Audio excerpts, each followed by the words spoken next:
क्यों त्याग करे नारी केवल, क्यों नर दिखलाए झूठा बल। नारी जो जिद पर आ जाए, अवलाद से चंडी बन जाए, तो मत करो इन पर अत्याचार, तभी सुखी रहेगा घर परिवार।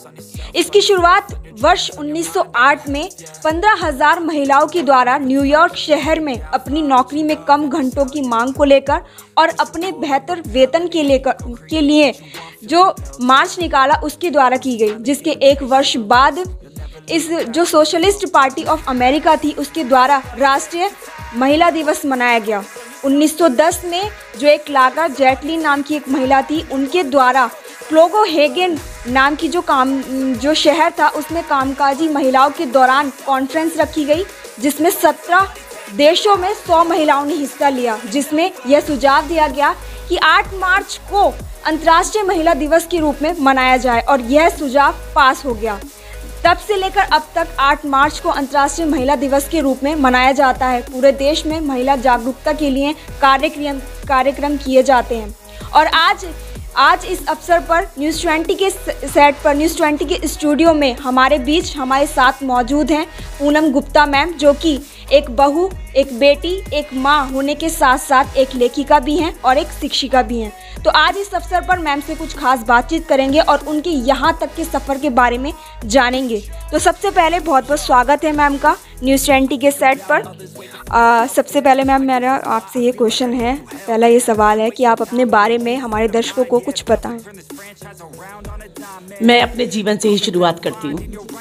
मेरा प्रारंभिक जीवन, मेरा जो परिवार है वो सेवा भाव और देशभक्ति की वातावरण वाला परिवार है पूरा परिवार। उसमें एक मेरे पिताजी की संस्था है जनता सेवक समाज, जो 66 साल पुरानी है। वो उसके लिए वो एक सांप्रदायिक सद्भाव को रखने के लिए और उसके प्रचार के लिए पूरे जीवन प्रयासरत रही। उसकी गतिविधियों में मेरा भी जीवन पूरी तरीके से संलग्न रहा और यही कारण है कि आज मेरा तन और मेरा मन, मेरा जज्बा देशभक्ति के लिए समर्पित है। मैम, आपकी प्रारंभिक शिक्षा के बारे में मैं कुछ जानना चाहूँगी। आप अपनी प्रारंभिक शिक्षा के बारे में भी थोड़ा बताएं। मेरी जो प्रारंभिक शिक्षा जो हुई वो एक सेंट्रल पब्लिक स्कूल से नर्सरी, प्री नर्सरी, छोटे क्लासेस से शुरू हुई। उसके बाद मैंने 6 to 12 प्रताप सिंह, फिर गोकुलदास, मैंने MA, BA एंड B.Ed और MBA फैशन टेक्नोलॉजी में किया। बहुत सारे डिप्लोमे किए, ब्यूटिशियन, कुकिंग, संगीत में भी किया, प्रभाकर किया। फैशन डिज़ाइनिंग की मैंने, fashion and textile designing diploma लिया और बहुत सारे मेरे पास डिप्लोमे हैं, उसका निर्वहन कर रही हूँ। अपने इंस्टीट्यूट जो मेरा फैशन डिज़ाइनिंग इंस्टीट्यूट है उस पे भी उन कोर्सेज को हम लेकर आए, वहाँ हम करा रहे हैं। मैम, जो प्रारंभिक जीवन का जो समय था, जो शिक्षा थी आपकी, वो समय किस तरह का रहा? देखिए, प्रारंभिक जीवन तो सबका ही संघर्ष वाला होता है और जैसा कि मैं अपने पिताजी का फिर एक नाम लेकर आ रही हूँ कि पिताजी मेरे देशभक्त थे, समाज सेवी थे, कर्तव्यनिष्ठ थे और उसके साथ साथ वो कम आय वाले व्यक्ति थे। परिवार मेरा संपूर्ण था, 8 बहन भाइयों का परिवार था। सारे बहन भाई महत्वाकांक्षी, पढ़े लिखे। इसीलिए जब सब एक कमाने वाला होता है और इतने सारे लोग खाने वाले और महत्वाकांक्षी होते हैं तो उनकी आवश्यकताएं भी ज़्यादा होती हैं, इच्छाएं भी ज़्यादा होती हैं और संघर्ष भी होते हैं। तो संघर्ष वाला और अभाव वाला जीवन था और उसको मैं महसूस आज भी कर सकती हूँ, जो अभाव मैंने जीवन में देखे। आपके जीवन में ऐसा क्या घटित हुआ जो आपने अपना जीवन समाज सेवा को समर्पित कर दिया? जो घटित हुआ वो छोटी छोटी घटनाएं बचपन से आज तक जो हमने देखी और जिस देशभक्ति गंगा में हम नहाए, हमने गोते लगाए, कोई नहाए संगम, लेकिन हम तो अपने शब्दों में ही देशभक्ति की गंगा में ही नहाते रहते हरदम।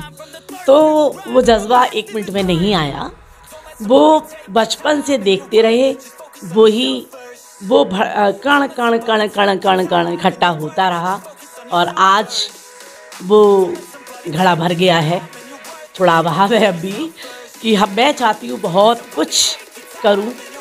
और देशभक्ति का जज्बा बचपन से ही था और उसको कायम है, रहेगा जब तक मैं जीवित हूँ, करती रहूँगी और जितना कर सकती हूँ उससे ज़्यादा करूँगी। मैम, आप समाज में नारियों को, महिलाओं को किस तरह से प्रेरित करती हैं? मैं नारियों को ऐसे करती हूँ कि मैं उनसे कहती हूँ कि शिक्षित बनो, आत्मनिर्भर बनो, शिक्षित बनो, आत्मनिर्भर बनो, कर्तव्यनिष्ठ बनो, ईमानदार बनो, वफादार बनो और जैसा समय है उसके अकॉर्डिंग चलो, ना झुको ना टूटो। अगर तुम गिर गए जमाना तुम्हें गिराएगा, अपना ही आईना तुम्हें बार बार धमकाएगा। ये शब्द मैं आज नहीं, हर क्षण हर दिन लड़कियों के बीच में मैं बोलती हूँ कि अगर तुम गिर गए जमाना तुम्हें गिराएगा, अपना ही आईना तुम्हें बार बार धमकाएगा। तो तुम्हें शिक्षित बनना है, आत्मनिर्भर बनना है, यही एक जीवन का मूल मंत्र है। मैम, समाज में बहुत तरह के मिशन चलाए जाते हैं नारियों के लिए, जैसे मिशन शक्ति या नारी सशक्तिकरण। तो आपकी नज़र में महिलाओं को किस हद तक लाभ पहुंचा है? बहुत अधिक लाभ पहुंचा। देखिए, मैं मिशन शक्ति प्रभारी प्रभा देवी गर्ल्स इंटर कॉलेज और फैशन डिज़ाइनिंग इंस्टीट्यूट की ऑर्गेनाइज़र पूनम गुप्ता हूँ। मैंने लगभग जब से मिशन शुरू हुआ, मिशन शक्ति कार्यक्रम, जब उसका श्री गणेश पंचायत भवन में हुआ पहले दिन, मैं उस कार्यक्रम में भी थी। मुझे मौका मिला महिलाओं के बीच मिशन शक्ति के लिए और एक शक्ति को भरने के लिए, कुछ शब्द बोलने के लिए मुझे वहाँ अवसर मिला। उस दिन से आज तक मैं रोज़ मिशन शक्ति के लिए कभी रैली, कभी सभा, कभी नाटक, कभी गाना, हम रोज़ कुछ ना कुछ लेकर बच्चों के सामने आ रहे हैं और मैं देख रही हूँ कि बच्चों में बदलाव आया है। आज बच्चा हमसे भी आकर, टीचर से भी आकर अपनी बात कहता है, अपने घर में भी बताता है और एक भयानक परेशानी को, समस्या को सरकारी सहायता, महिला सहायता केंद्र में भी जाकर अपनी समस्या को रखता है। बदलाव आया है और वो ज़रूरी था। अगर आज महिला खड़ी नहीं होती तो बहुत भयंकर परिणाम आने वाले थे। बहुत अच्छा बदलाव है। मिशन शक्ति कार्यक्रम बहुत अच्छा कार्यक्रम शुरू हुआ, जिसके जरिए बच्चों में बहुत अच्छी भावना, अनफ्रीजिंग कॉन्सेप्ट, खुलकर सामने बोलने की भावना पैदा हुई और मैं उस सरकार के इस अभियान का खुले शब्दों में धन्यवाद देती हूँ। आपने समाज के लिए लेखन का कार्य किया, इसकी शुरुआत कब और किस तरह से की? देखिए, लिखती तो मैं छोटा बचपन से ही थी, लेकिन 2008 में मेरी पिताजी की डेथ हुई। तो 2008 में मैं इतनी ज़्यादा दुखी थी, बहुत ज़्यादा दुखी हुई।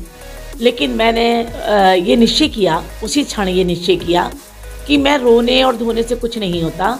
जो हमारे पिताजी के आदर्श, जो उनका जीवन, और अगर वो समाज के लिए कुछ देने वाला है तो हम उसको सामने लाएं। तो मैंने उनकी जो घटनाएं थी, सांप्रदायिक सद्भाव और आपके बहुत सारा देशभक्ति, समाज सेवा, उनको आगे लाने के लिए जो उनके जीवन की घटनाएं थी, उनको कविताओं में, शब्दों को माला में पिरोकर कविताएं बनाकर मैंने एक कविता संग्रह का संकलन किया और उसका संचालन मैंने नगर निगम हॉल, बड़े बड़े पदाधिकारी, डीएम, एसडीएम एंड मेयर और भी सम्मानित व्यक्ति थे, बुजुर्ग लोग थे, उसके बीच मैंने उसका विमोचन कराया और वो किताब मैंने निःशुल्क उसको बांटी और आज भी बांट रही हूँ। आपकी पहली पुस्तक कौन सी है और उसका क्या उद्देश्य है? पहली पुस्तक मेरी मधुर स्मृतियाँ थी, उसका नाम एक कविता संग्रह था और मधुर स्मृतियाँ उसका नाम था। उसमें ही सब देशभक्ति और समाज सेवा की भावना से वो परिपूर्ण है और इसीलिए मैंने करा कि ताकि वो भावना, देशभक्ति की भावना, समाज सेवा की भावना लोगों में पहुंच सके और इसीलिए मैंने उस किताब का सृजन किया।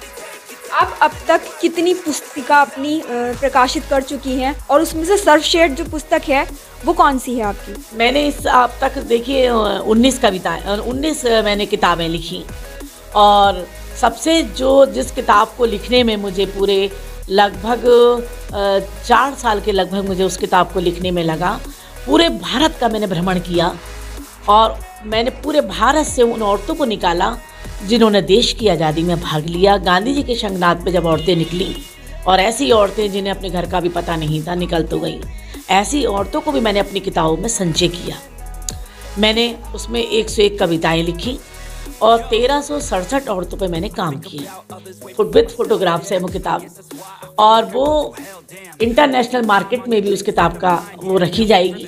अभी प्रगति मैदान में एग्जीबिशन में उस किताब को रखना था, लेकिन किसी कारणवश प्रगति मैदान में इस बार मेला नहीं लगा, इसलिए वो नहीं रह पाई और विमोचन उसका भी नहीं हो पाया है।